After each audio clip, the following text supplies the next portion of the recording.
विचारपीठावर थोडी जागा शिल्लक आहे. माझी विनंती आहे की पुढे बसणारे गर्दी खूप झाले, या इथं पुढे येऊन बसलं तरी चालेल. मागं सुद्धा थोडी जागा शिल्लक आहे.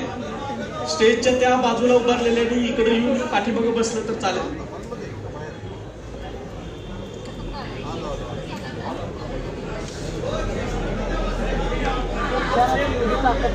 कारण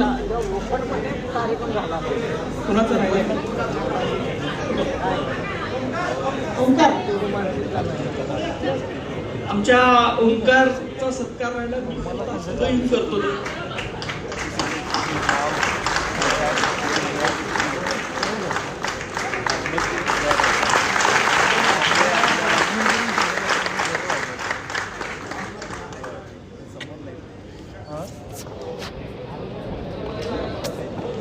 ओंकारला तुम्ही सगळ्या समाज माध्यमात टीव्हीवर बघितलं असेल की त्यांनी जी प्रतिक्रिया दिली ती सगळ्या महाराष्ट्रावर गेली.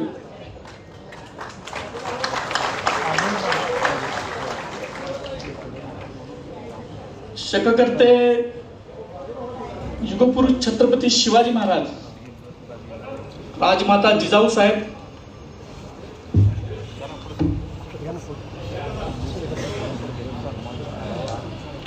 स्वराज्य रक्षक महाराष्ट्र धर्मवीर छत्रपती संभाजी महाराज आणि ज्यांच्यामुळं आपल्याला या महामानवांचा इतिहास समजतोय ते महात्मा ज्योतिराव फुले, राजर्षी शाहू महाराज आणि 14 तळ्याचं सत्याग्रह केल्यानंतर आणि मनुस्मृतीचं दहन केल्यानंतर रायगड किल्ल्यावर जाऊन ज्यांनी शिवाजी महाराजांना अभिवादन केले ते भारतरत्न डॉक्टर बाबासाहेब आंबेडकर. या सगळ्या महामानवांना मी मानाचा जोहार करतो.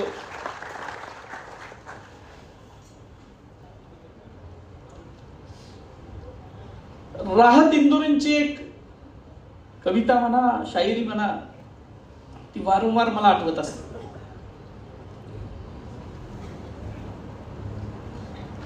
म्हणजे मला फोन आल्यानंतर सुद्धा ते राहत इंदुरीच आठवले का कुणास ठाऊक. त्यांच्या एक 2-4 पंक्ती आहेत. वो कह रहा है कि कुछ दिनों में मिटा के रख दूंगा नस्ल तेरी. वो कह रहा है कि कुछ दिनों में मिटा के रख दूंगा नस्ल तेरी. है उसकी आदत डरा रहा है उसकी आदत, इथं थोडस बदल करतो, है उनकी आदत डरा रहे हैं, है मेरी फितरत डरा नहीं हूं, है मेरी फितरत डरा नहीं हूं. कारण या निडरतेच्या पाठीमागे तुमच्या सगळ्यांची ताकद आहे. कोल्हापूरच्या लाल मातीची आणि पंचगंगेच्या पाण्याची ही ताकद आहे. असे अनेक कुठले कर येतात, अनेक वेळेला धमक्या वगैरे देत असतात. कुठं त्याची वाच्यता सुद्धा मी करत नाही. पण महिन्याभरापूर्वी माझे मित्र आहेत हर्षद, त्यांना माहित आहे की या फोन यायच्या अगोदर आठवडाभर काही जमीर जागृत असणारी, म्हणजे स्वतःचं मन जागृत असणारी काही माणसं महाराष्ट्रात आहेत. पोलीस दलात सुद्धा आहे. त्यांचं नाव नाही मी सांगत, कारण अशी माणसं ओपन केली नसली पाहिजेत असं मला वाटतं. त्यांचा मला फोन आला आणि त्यांनी मला काही गोष्टींचे संकेत देऊन ठेवलेले होते की काही घडू शकतं, काय होतंय ते, काय संकेत दिले तो दा भाग आलाय ना. आणि त्यानंतर बरोबर 4-5 दिवसांना हा एक फोन आला. मित्रांनो, मी माझा फोन कधीच रेकॉर्डला ठेवत नाही, कारण आपल्याला तशी गरजच लागत नाही. त्या दिवशी फोन आला, त्या दिवशी सुद्धा माझा फोन काय रेकॉर्डला नव्हता. पण फोन रेकॉर्ड करायच्या अगोदर सुद्धा जे काही मिनिटं संभाषण झालं त्यानंतर मला असं वाटलं की आपण हे रेकॉर्ड केलं पाहिजे, कारण काहीतरी गंभीर विषय हा व्यक्ती बोलतोय, आणि म्हणून मी ते फोन रेकॉर्ड केलं. 12:04 मला फोन आला.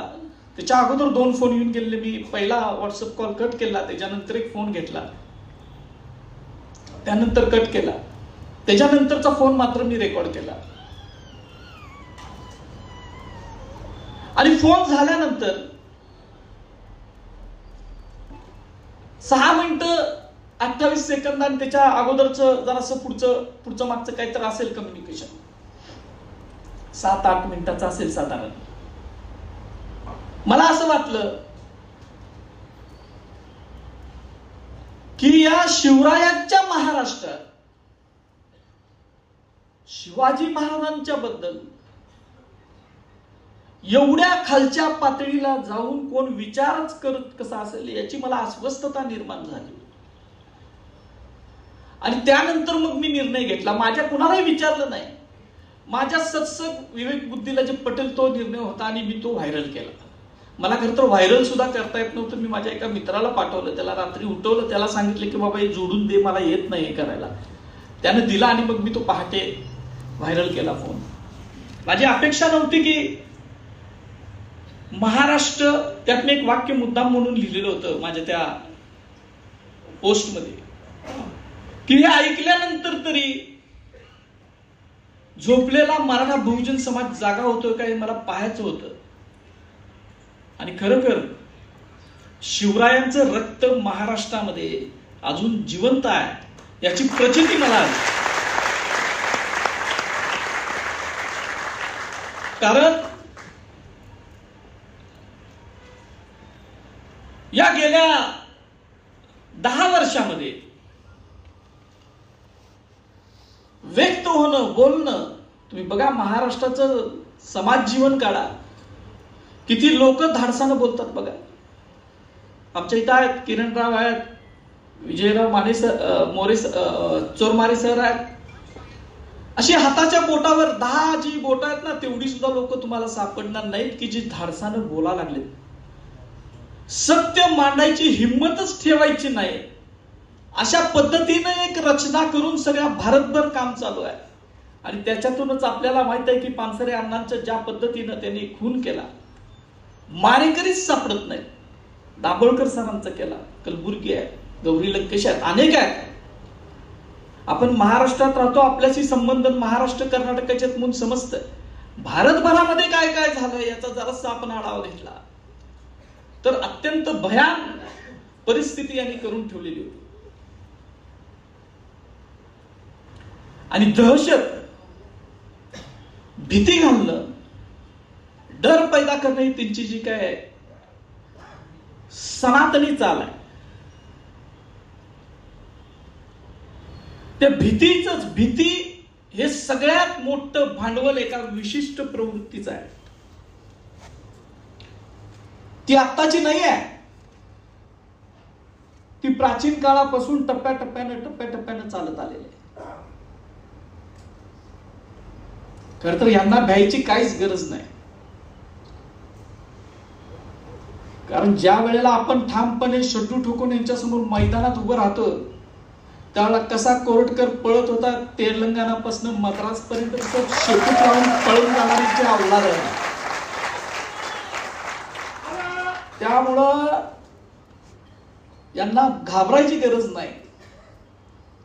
आणि ठामपणे मैदानात आपण उभा राहिलो, ताटमानेने उभा राहिलो, निडरपणे उभा राहिलो तर कसा समाज पाठीमागे राहतोय ते आजच्या आपल्या या सभेनं दाखवून दिले. ही विचाराची नाव फक्त इथली कोल्हापूरची नाही आहे. आमचे किरणराव नाशिकमध्ये होते, शूटिंग चालू होतं, रात्री 10ला शूटिंग संपलं. ते त्या फक्त या विचारासाठी इथं नाशिक पासून आजचा प्रवास करणार. मला सुद्धा वाटत नव्हतं की मी कोल्हापूरचा आहे, कोल्हापुरात आपल्याला आपले मित्र आहेत, पुरोगामी कोल्हापूर आहे, शाहू राजाचं कोल्हापूर आहे, आपल्याला सपोर्ट कोल्हापुरात मिळेल. नागपूरमध्ये 1100 किलोमीटर लांब नागपूर आहे. तिथं या एका अत्यंत साध्या सामान्य इतिहासाच्या अभ्यासकासाठी हजारोच्या संख्येनं माणसं उभी राहिली. ही ताकद निडरतेची ताकद आहे असं मला वाटतं. आणि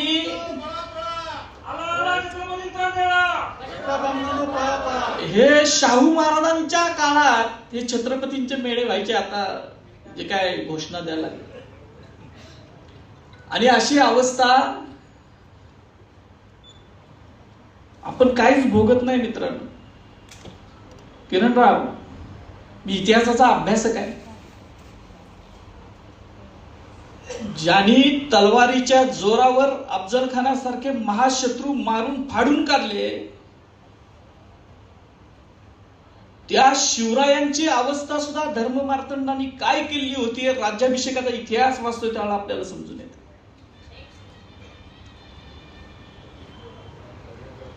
माझी एक सवय आहे, मी कधीच कुठलीच गोष्ट पुराव्याशिवाय बोलत नाही, सांगत नाही. आणि म्हणून खूप मोठी यंत्रणा कामाला लावली तरी मी मांडलेलं सत्य त्यांना खोडता येत नाही, कारण सत्यमेव जयते हे ब्रीद आहे. आणि शाहू महाराजांची मुद्रा आहे की सत्यच सत्यम. राजर्षी शाहू महाराजांच्या मुद्रेचं जे बोधवाक्य आहे ते सत्यच सत्यम आहे, ते कायम आपल्या डोक्यात असतं. आता फोन का आला? तत्कालिक कारण जे घडलं ते छावा या सिनेमाचं घडलं. तत्कालिक कारण घडलं हे खरं तर मी माझ्या अनेक मित्र मैत्रिणी काय बोलत, कशाला 17 वेळा तुम्ही कशाला अंगावर घेताय, वाघ नाहीत, हे नाही ते नाही, गप आपलं इतिहासाचं संशोधन करा, गप बसा, सुखाने खायला मिळते खावा, अशी भूमिकेत सांगत असतात. पण छावा सिनेमा रिलीज व्हायच्या अगोदरच चोरमारे सरांचा मला फोन आलेला होता आणि मला त्यांनी सांगून ठेवलं होतं की नाही पहिल्या दिवशी बघायचा आणि मला तेवढं त्याच्यावरचं काय असेल ते मुलाखत द्यायची. मी म्हटलं बघू, छावा काय चांगलाच असेल, कशाला आपण. होय म्हटलं सरांना. सिनेमा बघून आलो लगेच सरांचा फोन आला, काय वाटेल ते करा, स्टुडिओमध्ये या. मग तिथं गेलो आणि मग सरांनी प्रश्न विचारले, मी उत्तर दिली. जे काय फॅक्ट्स आहेत त्या मी सांगितल्या. शंभूराजाच्या बदनामीची केंद्र ही सिनेमामधून, नाटकांमधून, कथांमधून, कादंबऱ्यामधून ही कशा पद्धतीनं चालवली गेली हे मी त्या मुलाखतीत सांगितलं. आणि छावा हा सिनेमा कसा अर्धवट इतिहास सांगतो, कसं ज्यांनी इथं शिर्के घराण्याचे आमचे लक्ष्मणराजे शिर्के बहादूरगड धर्मवीर गडावरनं आले. ज्या शिर्क्यांचे आणि भोसल्यांचे पिढ्या आणि पिढ्यांचे नाते संबंध आहेत, ते शिवाजी महाराजांच्या अगोदरपासून ते आतापर्यंत आहे.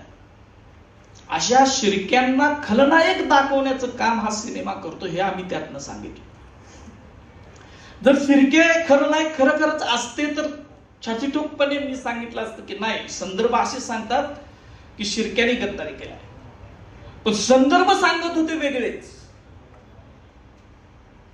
आणि अस्सल संदर्भ सांगत होते की संभाजी महाराजांना पकडून कुणी दिलं, हे अस्सल संदर्भ लोकांसमोर माझ्या अगोदर अनेक जणांनी आणले.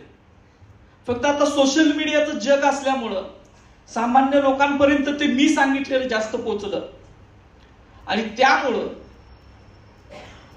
ज्यांनी संभाजी महाराजांचा त्यांच्या हयातीत बदनामीचा प्रयत्न केला, ज्यांनी शंभूराजांना पकडून औरंगजेबाकडे दिलं, ज्यांनी शंभूराजांना विष घालून मारायचा प्रयत्न केला,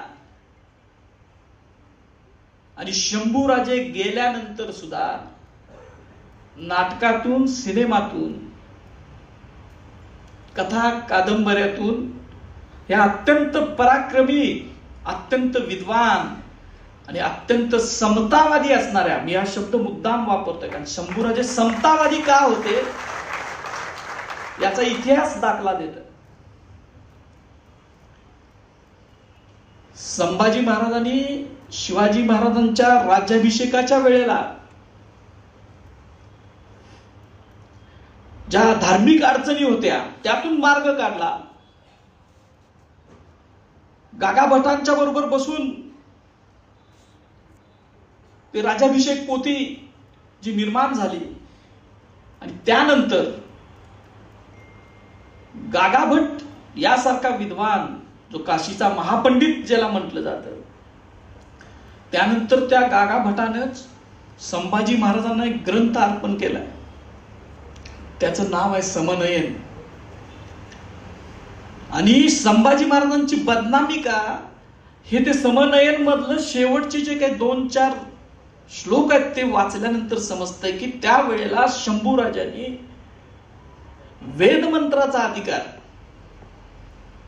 हा सर्व वर्णांना दिलेला होता असं स्पष्ट त्यात लिहून ठेवलं. हजारो वर्षातली क्रांती आहे. त्यानंतर बघताय तुम्ही सातारच्या प्रतापसिंह महाराज, त्यानंतर राजर्षी शाहू महाराज, बडोद्याचे सयाजीराव गायकवाड महाराज यांना सुद्धा या आधुनिक काळातली माणसं, इंग्रजांच्या काळात, इंग्रजांच्या गुलामगिरीमध्ये आपला देश होता त्यावेळेला सुद्धा तो अधिकार द्यायला तयार नव्हती. आणि म्हणून पंचगंगेच्या तीरावर शाहू महाराजांच्याच आपल्या मदतीवर जगणारा, दिलेल्या भिक्षेवर जगणारा एक यत्किंचित भिक्षुक भट शाहू महाराजांना शूद्र म्हणत होता. आणि संभाजी महाराज त्याच्या अगोदर 250 वर्ष 300 वर्ष सांगत होते की हा सगळा अधिकार सर्व वर्णांना आहे, फक्त क्षत्रियांना ब्राह्मणांना नाही तर सगळ्या वर्णांना. ही ती समतेची नीती संभाजी महाराजांची होती. आणि संभाजी महाराजांनी नुसती ते ग्रंथात नोंद करून ठेवलेली नाही. ज्या वेळेला संभाजी महाराजांना विष घालून मारायचा प्रयत्न झाला आणि स्वराज्य हजारो मावळांच्या रक्तातून तयार झालेले स्वराज्य, त्यागातून तयार झालेले स्वराज्य, या स्वराज्याचं सगळं तयार झालेलं स्वराज्य हे अण्णाजी दत्तो आणि त्यांची जी काही कंपू होती सगळा कटवाली मंडळी, ही सुलतान अकबराकडं, सुलतान अकबर म्हणजे औरंगजेबाचा बेटा, तो औरंगजेबासंग बंड करून संभाजी महाराजांच्या आश्रयाला आला. आणि ही मंडळी स्वराज्याच्या अष्टप्रधान मंडळामध्ये असणारी मंडळी स्वराज्य हे अकबराच्या पायावर घालायला तयार झाली फक्त शंभूराजांच्या द्वेषासाठी. आणि मग संभाजी महाराजांनी त्यांना हत्तीच्या पायी घेऊन चिरडून मारले.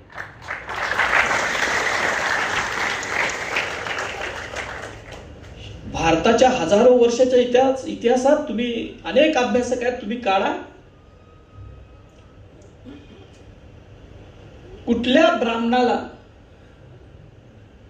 अशी शिक्षा वेद मंत्रानं अभिषिक्त झालेल्या नृपतीनं दिले, एकही उदाहरण नाही मिळणार. पण या शंभूराजानं दिली स्वराज्य वाचवण्यासाठी. आणि म्हणूनच संभाजी महाराजांची बदनामीची केंद्र चालवली जातात, कारण ब्रह्महत्याच्या पातकाला प्रायश्चित्त नाही असं मनुस्मृती सांगते, असं सगळ्या स्मृती सांगतात. आणि या राजानं रायगडाच्या सिंहासनावर बसून हा आदेश दिला आणि तिची अंमलबजावणी केली. नाहीतर राजे अनेक होऊन गेलेत प्राचीन काळापासून. बदनामी फक्त शंभूराजांची का, आणि ते गेल्यानंतर 200 वर्षांनी सुद्धा त्या संभाजी महाराजांच्या बदनामीची केंद्र का चालवली जातात. गडकऱ्यांचं राजसन्यास नाटक तुम्ही वाचू शकणार नाही. आज शब्दांचा फुलोरा प्रचंड आहे. भाषा प्रभू म्हटलं जातं, पण त्या भाषा प्रभूनं या नचिकेळकरांच्या नादानं नादानपणा केला आणि शंभूराजांसारख्या महापराक्रमी राजाचं चरित्र ज्या नाटकात रंगवलंय. आणि त्याच्यापेक्षा पुढचे नादान आपण की त्या भाषेच्या फुलाऱ्यावर आपण भाळलो आणि त्या नाटकाला एकेकाळी महाराष्ट्रानं डोक्यावर घेतलेलं होतं. ती डोक्यावर घ्यायची सुद्धा यंत्रणा आहे. जे बदनामीकारक असतं त्याच्यावर तुम्ही विचाराचा मुकाबला विचारानं करा असं सांगितलं जातं. आता ते कोणतं कामरा वगैरे काय तर आहे बघा, ती कविता केली, त्याच्या विचाराचा मुकाबला विचारानं होतोय का? जेम्स लॅननं घाणेरडं लिहिलं त्यावेळेला सांगायला लागले की विचाराचा मुकाबला विचारानं करा, आणि ज्या वेळेला तुमच्यावर येते त्यावेळेला विचाराचा मुकाबला विचारानं होत नाही. पण आम्ही विचारवंत आहोत, आमचा समाज विचारवंत आहे. आम्ही विचारांचा मुकाबला विचारानंच करणारे आहोत. आमच्यातला भगतसिंग मेलाय असं कोणी समजू नये, तो जिवंत आहे. पण भगतसिंग कधी बाहेर काढायचा याची सदसद विवेक बुद्धी सुद्धा आमच्याकडे जागृत आहे. खर तर कोल्हापूरमध्ये डॉक्टर बाबासाहेब आंबेडकरांना जागा पाहिजे होती. का? तर त्यांना कोल्हापूरचं प्रजाजन व्हायचं होतं, आणि मग त्यांनी राजाराम महाराज जे शाहू महाराजांचे पुत्र आहेत त्यांच्याकडे जागेची मागणी केली आणि ती दिली. बाबासाहेब आंबेडकरांसारख्या त्यावेळेला ते भारतीय स्तरावरचं नेतृत्व करत होते, म्हणजे भारताचं नेतृत्व करत होते. अशा व्यक्तीला आपल्या कोल्हापूरचं प्रजाजन व्हावं, छत्रपतींचं प्रजाजन व्हावं असं वाटत होतं. कारण खऱ्या अर्थानं ही भूमी ही शाहू महाराजांनी अत्यंत हाल कष्ट त्याग सोसून ही समता भूमी केलेली होती. आणि म्हणून बाबासाहेबांसारख्या महामानवाला सुद्धा वाटलं की आपण ब्रिटिशांच्या इलाक्यात राहिलं नसलं पाहिजे, आपण कोल्हापूरच्या छत्रपतींचं प्रजाजन झालं पाहिजे. पण शाहू महाराजांना काय हाल सहन करावे लागले याची 2-3 उदाहरणं फक्त मी देणार आहे. मला वाटतं मी थांबणार आहे, कारण माझे मित्र किरणरावांचं मला ऐकायचं. खूप कमी लोकांना आपला इतिहास माहित असतं. आपल्या कोल्हापूरकरांना तरी तो आपला इतिहास माहीत झाला पाहिजे, याच्यासाठी मी काही उदाहरणं देतो. आपल्याला माहित आहे की हे छावाचं तर तत्कालिक कारण झालं, पण त्याच्या अगोदर साधारण 6-7 महिन्यापूर्वी असेल, वर्ष सुद्धा झाला असेल, की मी कोल्हापुरातल्या एका कुलकर्ण्याचं बिंग बाहेर काढलेलं होतं. ते जास्त फेमस झालं ते त्यांच्यात झालं, आपल्यात नाही झालं. कारण मी एक फेसबुकला एक पोस्ट लिहिली, अफजल खानाचा दडवलेला पाचू म्हणून. आता हा ते अनेक व्हायरल झालं, त्याला शेकडो व्ह्यूज मिळाले, मला फोन बिन सुद्धा आले त्याच्यावर. आता ते मी का लिहिलं तर तुम्हाला कुणाला माहित आहे काय मला माहित नाही, कोण वाचणारे आहेत. आमचा गौरव बिवरव आलाय तारदाळ म्हणून, त्याला माहित असेल की अफजल खानाचा एक वकील कृष्णाजी भास्कर कुलकर्णी तुम्हाला माहित आहे, तो त्याच्याबरोबर गेलेला होता. पण अफजल खानाचा दुसरा जो वकील आहे तो या कोल्हापूरचा कुलकर्णी होता, त्याचं नाव आहे नारो विश्वनाथ कुलकर्णी. आणि ही गोष्ट इतिहासाच्या कागदपत्रातून आहे. गहकरेंसारख्या एका संशोधकानं तिची 25 फारसी परवाने छापलेले आहेत. मी फक्त ते एक पोस्ट लिहिली आणि ती लोकांसमोर आणली. आता त्याच्यात मी चुकीचं काय बोललो, त्यावेळेला सुद्धा त्यांचा तिळपापड झाला. आता आम्ही तुम्ही काय घाण केलेली आहे ती सांगायची सुद्धा नाही का? आम्ही आमच्या खंडोजी खोपड्याचं सांगतो ना, त्याचे हात पाय तोडले म्हणून. पिसाळ महाराजांचं तर सांगतोय आम्ही, सूर्याजी पिसाळाचं. महाराज सांगतो का नाही सांगा? महाराज सुद्धा सांगतो. अहो तुमचं नाव सुद्धा घ्यायचं नाही, असं कसं होईल? आमचं काम आहे इतिहासाचे अभ्यासक म्हणून, जे आहे ते आम्ही सांगणार. बरं मी काय स्वतः कागदपत्र तयार करत बसत नाही, किंवा माझ्या घरात कारखाना नाही कागदपत्र तयार करायचा, किंवा तयार कर आणि टाक, तयार कर आणि टाक. ते पुण्यात होतं एकेकाळी.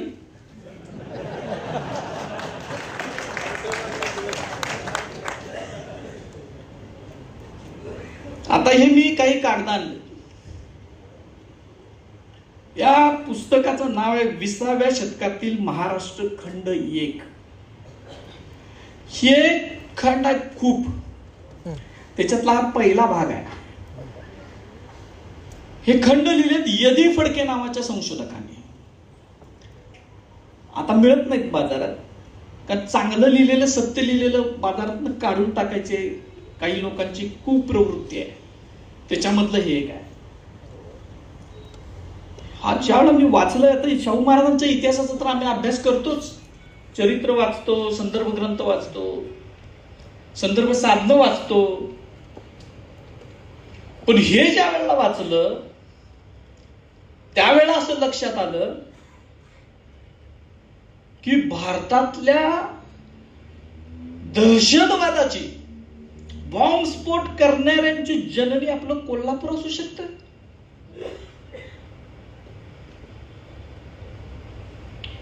आणि कोल्हापूर मधलेच, आता कुणाकुणाची नावं सांगायची, परत म्हणणार तुम्ही जातीयवादी झाला का काय, पण आता हे लिहिलेलीच नाव आहे तर मजा हे नाही. सेनापती बापट तुम्हाला माहित आहे, आपण सगळ्यांचा ऐकतोय. पहिला बॉम्ब निर्मिती करणारा माणूस कोण असतो ते सेनापती बापट. आणि या त्यांचं नाव गोविंद पांडुरंग बापट. हे पुण्याचे होते. त्यांचा पुतळा खरा आपण इथं लावून ठेवला, का लावलाय मला माहित नाही. तर या पुण्याच्या बापटांनी बॉम्ब कसा तयार करायचा याचं प्रशिक्षण घेतलेलं होतं. खूप आहे, वाचत नाही मी कधी, तर नंतर त्याच्यावरच बोलतो सगळ्यात. आणि हा बॉम्ब तयार करायचं प्रकरण जे आहे ते कोल्हापुरातल्या दामू जोशी नावाच्या एका अतिरेक्याला त्यांनी सांगितलं. आता हा दामू जोशी हे खूप प्रसिद्ध पात्र आहे शाहू महाराजांच्या इतिहासातलं. ह्या दाम्यानं काय केलं, शाहू महाराज त्याला दाम्या म्हणायचे, मी नाही, शाहू महाराज म्हणायचे. तर ह्या दाम्यानं काय केलं की ह्या बापटाकडचे बॉम्ब घेतले आणि 1908 मध्ये शाहू महाराजांच्या कन्या राधाबाई उर्फ अक्कासाहेब महाराज, ज्यांच्या नावानं राधानगरी हे गाव वसलंय, त्यांचं लग्न होतं त्या जुन्या राजवाडा, आता ज्याला आपण जुना राजवाडा म्हणतो, त्या जुन्या राजवाड्याच्या प्रांगणात ते लग्न होणार होतं. तर ह्यांनी तिकडून 2 बॉम्ब फिरकीच्या तांब्यातले मागवले.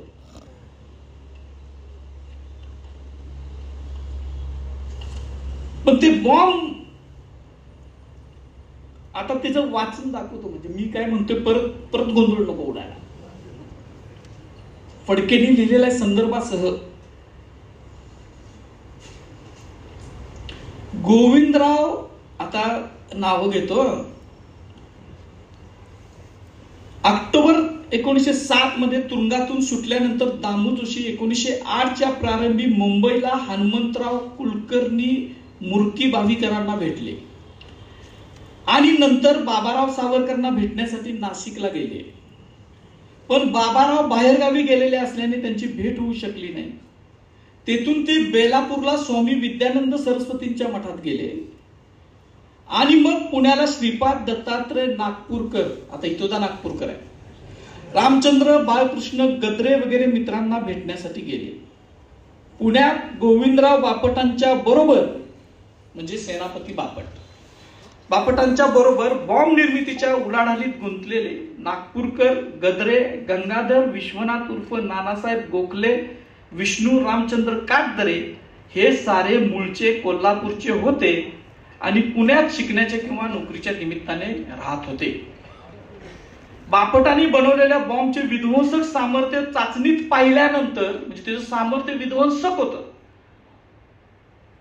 त्या बॉम्बचा उपयोग 21 मार्च 1908 रोजी होणाऱ्या शाहू छत्रपतींच्या कन्येच्या अक्कासाहेबांच्या विवाहाच्या वेळी लग्न मंडपातच करावयाचा असे कोल्हापूर नगर वाचनालयाचे अध्यक्ष गणपत बाळाजी मोडक यांच्या सूचनेनुसार दामू जोशी, नारायण विष्णू फडणवीस, हितोदा फडणवीस आहेत, श्रीपाद नागपूरकर वगैरेंनी ठरवले. आता मग तो बॉम्ब त्यांनी ट्रंकेत दडवला आणि मग ती नानासाहेब गोखल्यांना दिली आणि फडणवीसांच्या स्वाधीन केली. पण तोपर्यंत विवाह होऊन गेला आणि शाहू महाराज सावध असल्यामुळे या बॉम्बचा स्फोट झाला नाही. 2 बॉम्ब फिरकीचे आणलेले होते, लक्षात ठेवा.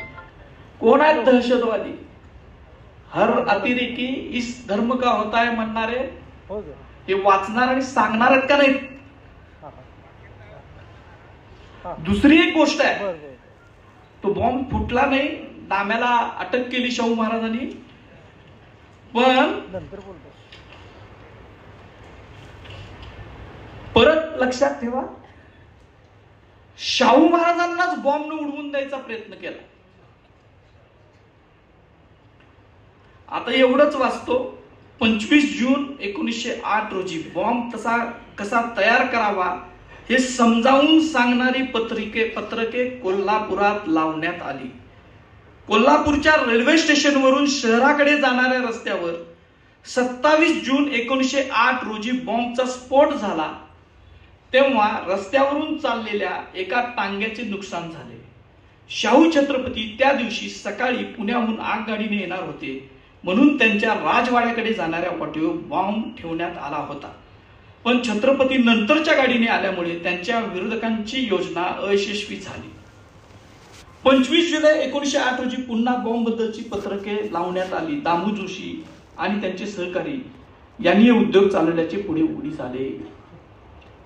हे उघडीस आलेले उद्योग आहेत, अनेक आहेत, तुम्ही वाचा.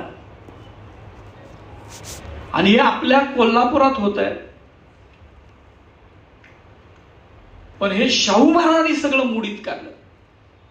याच्यात अनेक गोष्टी आहेत, म्हणजे अनेक गोष्टी सांगण्यासारख्या आहेत. कोल्हापूर हे त्यांना सेफ हेवन वाटत होतं शाहू महाराज व्हायच्या अगोदर. पुण्याप्रमाणेच कोल्हापूर हा आपला बाले किल्ला आहे असे ब्राह्मण समजतात. आणि कोल्हापूरच्या तसेच पुणे, नाशिक, बेळगावच्या ब्राह्मणांची वृत्ती लक्षात घेतली तर तिची परिणती भयानक हिंसक कृत्यामध्ये होईल अशी आपल्याला भीती वाटत असल्याचे शाहू छत्रपतींनी एजरली या ग्रहसतीवास 1906 सालीच कळवलेले होते.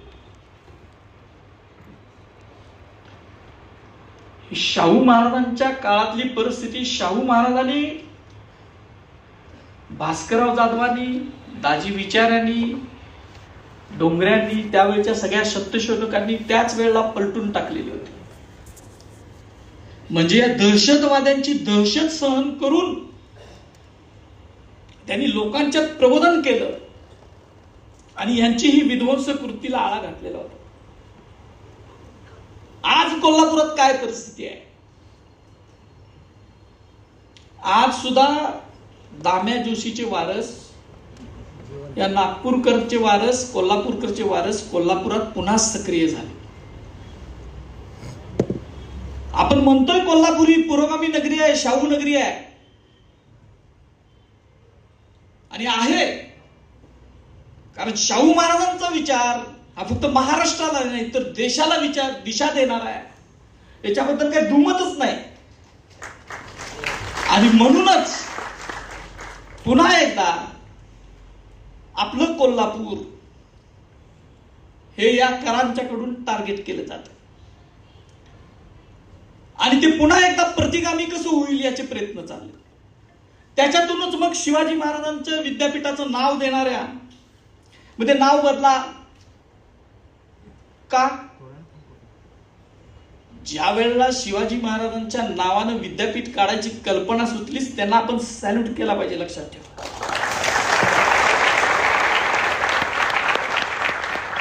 अख्ख्या महाराष्ट्रात कोण माईका नाल उपजलेला नव्हता त्यावेळेला कोल्हापुरात हे विद्यापीठ आलं. बाळासाहेब देसाई असतील, अनेक मंत्री आहेत, यशवंतराव असतील, हे काही शिवप्रेमी नव्हते? ज्यांनी 4 भाषामधलं 4 खंडातलं पहिलं इंग्लिश मधलं शिवचरित्र लिहिले ते प्रोफेसर बाळकृष्ण त्यांची संकल्पना होती की शिवाजी महाराजांच्या नावाने हे विद्यापीठ असावं, त्याचं नाव शिवाजी युनिव्हर्सिटी असावं असं त्यांनी स्वतः लिहून ठेवलं. ते शिवप्रेमी नव्हते. ज्यांनी महाराणी ताराबाई साहेबांचा, ज्यांनी राजश्री शाहू महाराजांचा इतिहास आपल्या समोर आणला, ते शिवाजी विद्यापीठाचे पहिले कुलगुरू, महान इतिहास संशोधक आप्पासाहेब पवार शिवप्रेमी नव्हते. सगळी माणसं शिवप्रेमी होती, म्हणूनच त्यांनी शिवाजी महाराजांच्या नावाने हे विद्यापीठ स्थापन केलं. नाव देण्यासाठी त्यावेळेला सुद्धा त्यांना वाटत होतं की पूर्ण नाव देऊया का. अनेक कात्याकूट झाले, अनेक चर्चा झाली, तो बोलायचा विषय नाही. जगातलं कुठलं विद्यापीठ दाखवा की ज्याच्या नावानं ते विद्यापीठ आहे, त्याच्या विद्यापीठाच्या समोर भला मोठा प्रचंड पुतळा उभा केलाय. अरे या शिवप्रेमी माणसाने उभा केला. शिवाजी म्हटल्यानंतर शिवछत्रपतींचा अपमान होतोय असं आपल्याच तरुणांना सांगून त्यांची माती भडकवायचं चाललंय. त्यांना आपण सांगितलं पाहिजे की ही शिवप्रेमी माणसं होती. तुम्हाला अनेक विद्यापीठ काढायचं असेल तर केंद्रीय विद्यापीठ काढा, त्याला नाव द्या करते छत्रपती शिवाजी महाराज विद्यापीठ. तुमच्यात हिंमत असली तर दिल्लीला जाऊन सांगा त्या मोदी आणि शहाला.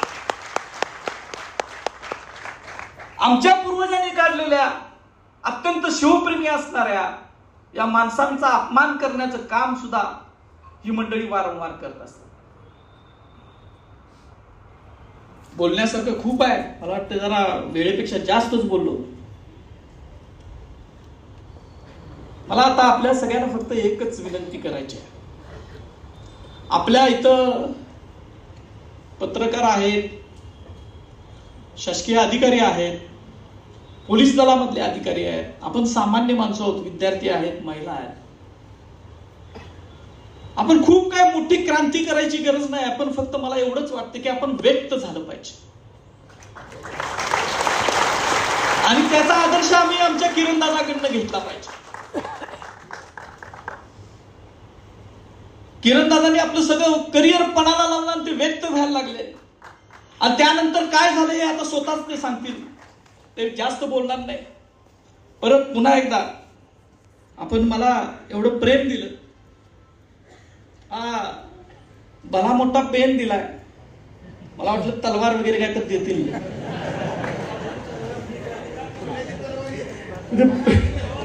पण त्यांनी पेन दिल्यामुळे माझी जबाबदारी पुन्हा एकदा आता वाढवली. लेखणीची तलवार ही चालणार, मला माहित नाही माझी जीभ तलवारीसारखी चालते का नाही, पण ती सुद्धा चालणार. असे किती धमक्या येऊ देत, असे काय वाटेल ते करू देत. माझ्या ईडी लावण्यासारखं माझ्याकडे काहीच नाही.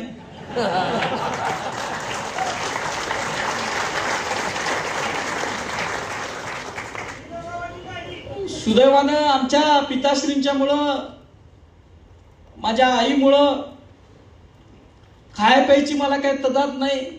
माझे दोन्ही भाऊ सक्षमपणे उद्योग करून आहेत, कसलाही 2 नंबरचा धंदा नाही. आणि त्यामुळं जो सत्य इतिहास आहे, जो खरा इतिहास आहे, जे कागदपत्र सांगतात आणि जो ग्रंथातून आणि कागदपत्रातून या विशिष्ट प्रवृत्तीनं दडवून आणि दडपून ठेवलेला इतिहास आहे, हे सांगायचं काम हा इंद्रजित सावंत वारंवार करणार. एवढंच तुम्हाला आश्वासन देतो. सांगतो, जय हिंद, जय महाराष्ट्र, जय भीम.